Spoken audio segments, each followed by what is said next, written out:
Hello everyone, आज मैं आपको बताने वाली हूँ रिवर्स चार्ज क्या होता है। रिवर्स चार्ज को लेकर बहुत लोगों के मन में डाउट होता है क्योंकि जल्दी ही किसी को भी समझ में नहीं आता।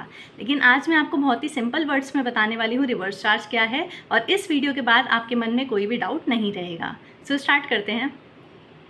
रिवर्स चार्ज को समझने से पहले हमें समझना होगा कि फॉरवर्ड चार्ज क्या है।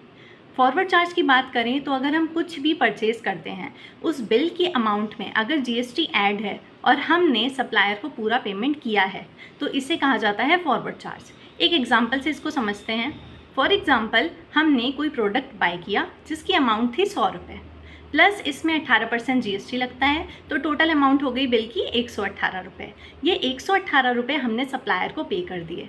अब हमारी लायबिलिटी ख़त्म हो गई, लेकिन सप्लायर क्या करेगा? अब सप्लायर ये 18 रुपये का जीएसटी पे करेगा गवर्नमेंट को।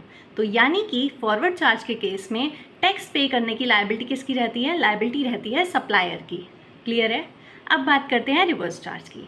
जैसे कि इसके नाम से ही समझ आ रहा है, अब जो टैक्स की लायबिलिटी है वो रिवर्स होने वाली है। यानी कि फॉरवर्ड चार्ज में लायबिलिटी किसकी थी? सप्लायर की, पर रिवर्स चार्ज में लायबिलिटी आ जाती है रेसिपिएंट की।